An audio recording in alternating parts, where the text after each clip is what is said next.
এই ভোরে হাঁটতে বেশ ভালোই লাগছে, কিন্তু মায়ের কথায় বাজার না গিয়ে আমি তো বাঁদিকের রাস্তায় হাঁটতে শুরু করলাম। তুই এখানে? এই রাস্তা দিয়ে কে আসে আজকাল?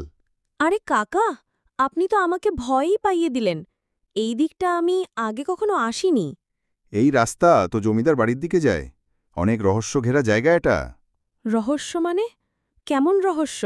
শোন, তোর মতো এক ছেলে বছর 10 আগে এখানে এসেছিল। তারপর আর ফিরে যায়নি। সত্যি নাকি? তারপর কি হয়েছিল? অনেকে বলে সে ওই পুরনো কুয়োর ধারে কিছু অদ্ভুত শব্দ শুনেছিল। এরপর আর কেউ তাকে খুঁজে পায়নি। কাকা, আপনি কি এসব বিশ্বাস করেন?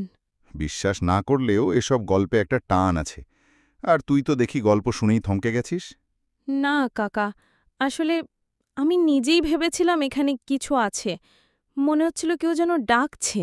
ভোরবেলা প্রকৃতি যেমন নিস্তব্ধ থাকে, তেমনি কিছু পুরনো স্মৃতিও জেগে ওঠে।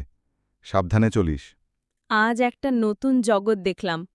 মায়ের বকা খাবো, তাও মনে হচ্ছে ঠিক কাজটাই করলাম। তোর চোখে আমি একটা আলাদা আলো দেখতে পাচ্ছি অনিক। কে জানে, তুই হয়তো এই গ্রামের রহস্য খুলবি একদিন। কাকা, তাহলে আপনার সঙ্গে মাঝে মাঝে আরও এমন গল্প শুনতে আসব, কেমন? আসবই, তবে ভয় পেলে কিন্তু আমি পালিয়ে যাব। দুজনেই হেসে ওঠে।